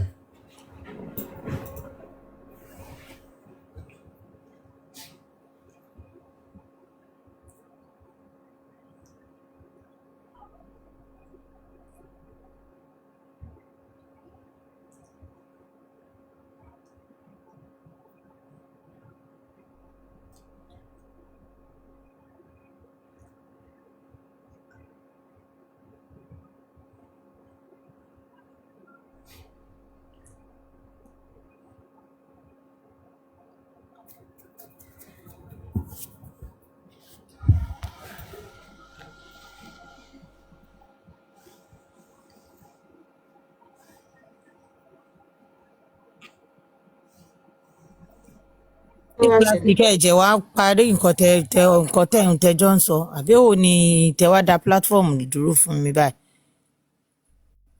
ẹ̀yin tẹ ní interest nínú ọ̀rọ̀ Pamela ẹ bọ́ sókè.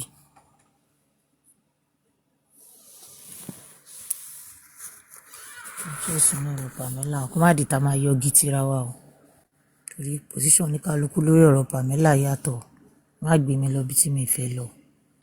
Pythagoras. It's valued at 320,000 right now. Gbọ́ ni mò ń gbọ́ yẹn. Pythagoras ohun ta ni. Ohun mi. Yeah, Cindy, what's up? Okay, àyè mọ̀ pé àwa tá a fẹ́ ṣe justice àpò máa mẹ́nu lọ lélẹ̀ kọ̀ọ̀kan ni bóyá ẹjẹ́ tí sàn kọ̀ọ̀kan fún yín startemi ẹ̀ fún wa ní táìmù wa ìgbà tó dẹ̀ sí nǹkan tẹ́ fẹ́ sọ.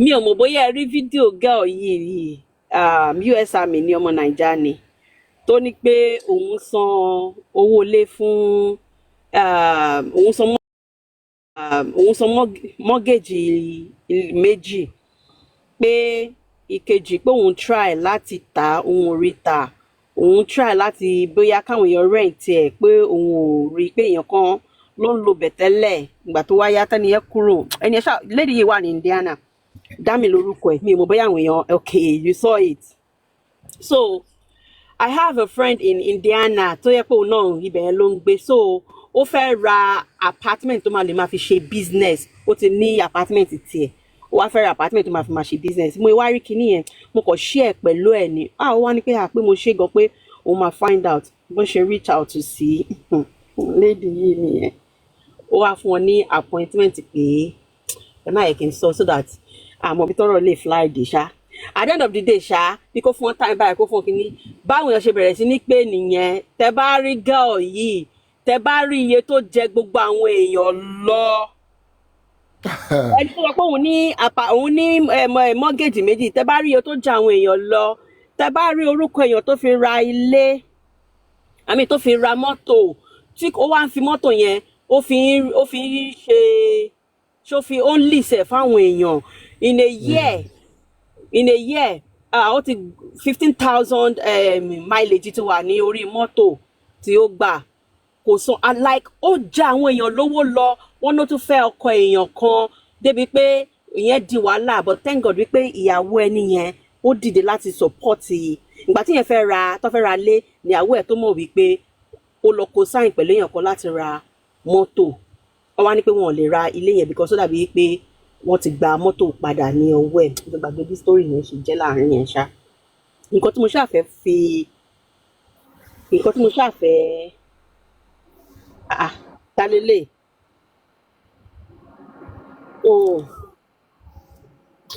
ẹ má dáhùn ilé àwọn tó ń rìn kiri ni so nǹkan tí mo fẹ́ sọ ni wípé ṣe mọ̀ káwọn èèyàn kẹ má tó nǹkan kẹ wá máa fi ẹnu ṣe kínní àtẹ́bárí àánú ẹ̀ ṣe mí mo rí pé mọ́gẹ́jì méjì báwo ló fẹ́ máa ṣe ìgbà tó bá ń sọ èyí tó ń gbé the other one báwo ló fẹ́ máa ṣe tó bá rí ọ̀nà ibẹ̀ mo bá sáré pé ẹni yìí pé kó jọ wípé ìwọ tó sọ pé òun wá ibi tó fẹ́ rà tó bá lè ra ibi báyìí pé ó dà pé kò jìnnà sí ẹ̀ nǹkan kan bẹ́yẹn at the end of the day ní ẹni wá sọ pé drama tó wà lórí girl yìí bó ti ṣe wá lọ share fídíò ẹ̀ kan tí bá ti ráyè máa wá play fídíò yẹn bí báyìí nígbà tó lọ sí ọ̀dọ̀ lẹ́gẹ̀ Miami tó náà ń wá ọkọ ẹ wò story yìí It just get as it be. I don't understand. Oh, ayaba. Okay, emo story yẹn. Ẹ wò, okay, why? Ọmọ Naija, ó bọ́ síta wá parọ́. So apparently, even the other my mortgage sọ pé òun nìyẹn. She's lying. She's lying. Ó kàn wá ọkùnrin tó máa kàn forí kó. Yeah. Ó kàn wá èèyàn tó máa forí kó. So ọ̀rẹ́ mi yìí, ọwọ́ àtọ́kọ ẹ̀ lọ́jọ́ fẹ́ lọ pé kó lọ wà pa. Ó tún wá rí pé ọkọ àti ìyàwó làwọn eléyìí ó máa difficult díẹ̀ fún un. People just come online to lie. Nǹkan tí wọn ò tó, nǹkan tí wọn ò jẹ́. Like me, I don't know the reason behind it. Ó ṣe fídíò tó bá rí àwọn èèyàn tó ti ń comment pé okay, kìnìkan will reach out to you, will ṣe kìnìkan, will ṣe kìnìkan. But she's lying. Yeah, ó tún sunkún. Ọmọ tí ìṣẹ́ ti gbọ́ story yìí torí ẹ̀yin lẹ máa ń cap story. Ó tún sunkún àṣọmọ yìí ń parọ́ ni. Scammer làwọn èèyàn. They want to make money from ibi tí wọ́n invest sí. They don't care nǹkan tó bá máa ṣẹlẹ̀ sáwọn tó bá forí kó. And people, àwọn tí ò bá mọ the full story, bàbá kò ti rí small display of emotion lórí social media. Hardworking lady, kìnìkan, àwọn lọ tún máa drive traffic ní sọ́dọ̀ ẹ̀ náà. Ọlọ́run ló yọ ẹ́ tí èèyàn tí yóò lọ forí kó lọ́wọ́ ẹ̀ sí. Wàhálà ṣẹ̀dẹ̀ rí yẹn dẹ̀ ń wá ọmọ tí this US Army ọmọ Naija kan báyìí Dami tó sọ pé òun ní mortgage méjì òun fẹ́ fi the other one rent ni à ń sọ̀rọ̀ nípa ẹ̀ tó yẹ pé at the end of the day irọ́ ni gbogbo nǹkan tó ń pa. Ẹni tí mo pè fún yìí in fact okay ó sọ pé òun ṣe estimation gbogbo ìkíní yẹn nǹkan kan pé $320,000 ní gbogbo ẹ̀ tó bá fẹ́ rà lówó wọn. In fact this person they are ready to pay in cash because àtọkọ àti ìyàwó doctor ni wọ́n so owó wà lọ́wọ́ wọn ni ò kì í ṣe pé bóyá kò sí owó nílẹ̀. Ọlọ́run ló yọ wọ́n ní pé Ọlọ́run gan ló yọ èmi tí mo lọ gbé kínní ìbá wọn pé kó wá ṣe kínní at the end of the day mi ìbá rògùn láì mi pé mo dáràn.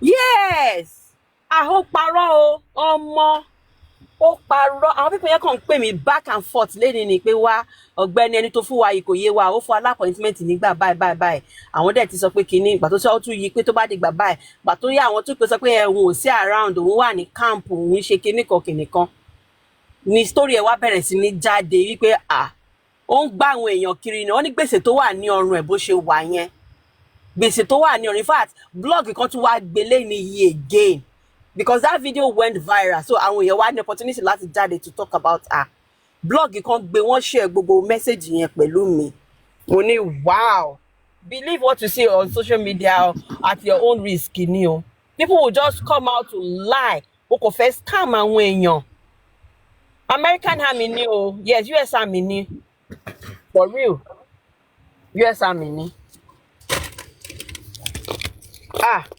ọmọ. wọn náà àbí kọ́lẹ́gì Kàrímọ́ ni.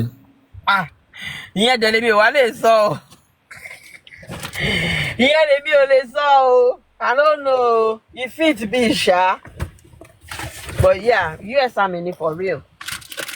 mo wá wò pé àgbà tó wá sẹ́ndì fídíò ìgbà tó lọ sọ́dọ̀ ẹlẹ́gẹ̀ Miami mo ní mo ti rí fídíò ìgbà tó lọ sọ́dọ̀ ẹlẹ́gẹ̀ yìí rí nígbà kan. Social media yìí má kọjá ìyẹ ni o tó bá ti kọjá ìyẹ àwọn èèyàn á dig life ẹ wọ́n máa dig ẹ aṣọ́kọ̀ ń scam àwọn èèyàn lọ ní ṣá. ẹlẹ́ni obìnrin tó bá mọ scam iṣẹ́ máa ń burú gan wọ́n máa take all the way ni. No mercy ni o oh my goodness. But you expect ẹni tó bá máa ra tó bá ti ẹ̀ pé lóòótọ́ ló ní ilé láti tà. You expect anyway if some people are greedy too they might not do the search here and there láti confirm bóyá àwọn ra or lay from the rightful person or not.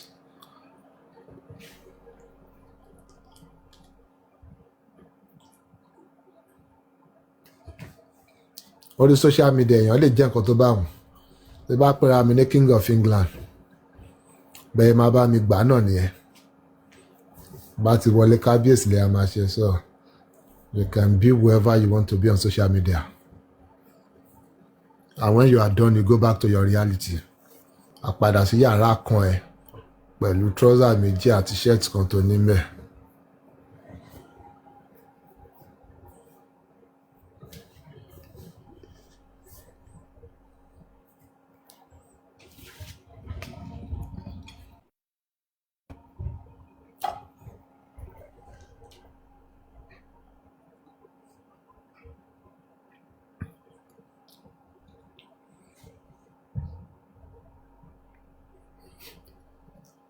Jesus is Lord ẹ̀yin sá pamọ́ sí comment section bẹ́ẹ̀ yẹn àbí.